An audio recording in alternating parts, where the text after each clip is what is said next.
नमस्कार. जिजा अकॅडमीवर परत एकदा तुमच्या सर्वांचं स्वागत.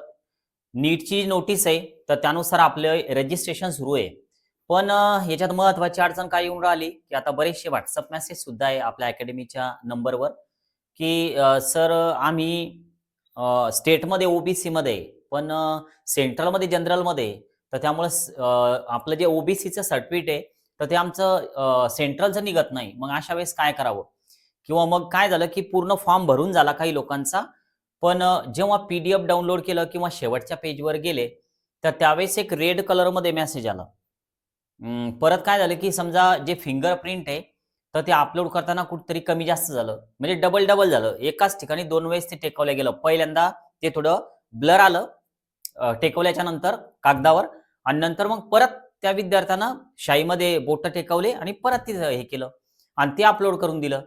आता या सगळ्या ज्या गोष्टी आहे, तर यामुळे होतं काय, की थोडं कन्फ्युजन असतं आपल्या मनामध्ये, की आता नेमकं काय होईल? कारण 8 मार्चपर्यंत फॉर्म भरणं चालणार आहे. त्यानंतर मग 9 तारखेला कुठलंही शेड्यूल्ड एन-टी-एस नाही. पण मग नंतर करेक्शन विंडो ओपन होणार आहे. मग त्यामध्ये सर करेक्शन करावं लागतं का? किंवा मग आमचं हॉल तिकीट येईल का? का फॉर्म रिजेक्ट होईल का? बरेचसे प्रश्न आहे आणि साहजिक आहे. कारण काय आपलं काही हे वारंवार फॉर्म काही दरवर्षी तर भरले जात नाही. आपण पहिल्यांदा करतोय किंवा दुसऱ्यांदा करत असाल हे सगळं.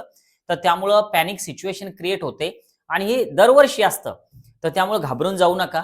काही महत्त्वाच्या ज्या गोष्टी आहेत, तर त्या शेअर कराव्याशा वाटल्या म्हणून हा खास व्हिडिओ तुमच्यासाठी बनवलेला आहे.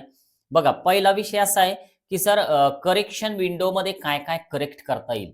तर बघा नोटीस जर का तुम्ही मागच्या बघितल्या समजा, तर 2021, 22, 23, 24, 25 म्हणजे नीटचे रजिस्ट्रेशन जेव्हापासून सुरू असतील समजा हे, तर तेव्हापासून एन-टी-एनं करेक्शन म्हणजे थोडक्यात एखाद्याच्या फॉर्ममध्ये जर काही चूक झालेली असेल, तर त्या फॉर्मला तो करेक्ट करू शकतो. पण सगळ्याच्या सगळ्या गोष्टी करेक्ट करता येत नसतात.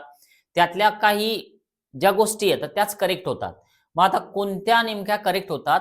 2022च्या नोटीसमध्ये वेगळ्या प्रकारचं करेक्शन आहे. 23 मध्ये वेगळं आहे, 24 मध्ये वेगळं आहे आणि मागच्या वर्षी वेगळं आहे.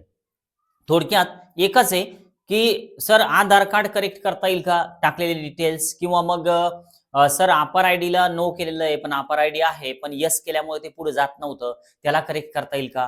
किंवा ॲड्रेस चुकलेला आहे, तर तो करेक्ट करता येईल का? एक रेड मार्क आलेला आहे नेम मिसमॅचचा, ते करेक्ट करता येईल का? तर ह्या सगळ्या गोष्टी आपल्याला 9 मार्चपर्यंत आपल्याला वेट करावं लागणार आहे. तर तेव्हा कुठं आपल्याला ते समजेल, की काय-काय करेक्शन करता येईल. तसं मागच्या वर्षी जर आपण आधार घेतला समजा, तर तो वेगळा विषय आहे. पण तो मागच्या वर्षीचा, त्याच्या मागच्या वर्षीचा, तर तेच यावर्षी होईल, तर असं 100% गॅरंटेड नसतं. कारण दरवर्षी थोडाफार बदल होतो. पण एक आपल्या मनामधला प्रश्न, की सर फॉर्म तर रिजेक्ट होणार नाही ना? तर हा विषय थोडा डोक्यातून बाहेर काढून टाका. कारण कसं आहे, की आता सध्या आपला विद्यार्थी जर का फ्रेश असेल, तर त्याचे पेपर सुरू आहेत सध्या. एक साधारण आपले लँग्वेजचे पेपर झाले, फिजिक्स झाला, केमिस्ट्री झाला, मॅथेमॅटिक्स झालं. पण एक बायोचा जो इम्पोर्टंट पेपर राहिलेला आहे आपला, येणाऱ्या काही दिवसांमध्ये, तर तो आपल्याला चांगल्या पद्धतीने जायला पाहिजे. आणि तुम्ही तर बघताय, की सगळ्या ठिकाणी जे वातावरण आहे, सीसीटीव्ही कॅमेरे लावलेले आहे किंवा मग ज्या कॉलेजमध्ये सीसीटीव्ही कॅमेराज नाही, तर तिकडं दुसऱ्या शाळेचा स्टाफ जातोय पेपर घेण्यासाठी. तर या दरम्यान आपलं मुलगा-मुलगी जर आपण तयारीला पाठवला होता नांदेडला, लातूरला, कोटाला, तर इकडं पाठवल्याच्या नंतर किंवा ऑनलाईन क्लास केले होते, तर त्या दरम्यान आपलं हे जे स्टेट बोर्डची जी तयारी आहे, तर त्याची फारशी झालेली नव्हती. तर त्यामुळे त्याची मानसिकता नेमकी आता काय आहे, तर हे पण थोडं समजावून घेणं याच कंडिशनला आपलं काम थोडंफार बनतं.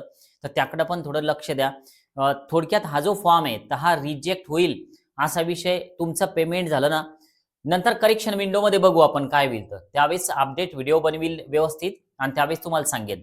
तर आता जर फक्त एकच काम करा, तुमचं काही अपडेट मिस व्हायला नको. व्हिडिओला लाईक करा म्हणजे काय, की नवीन व्हिडिओ तुमच्यापर्यंत येऊन पोहोचेल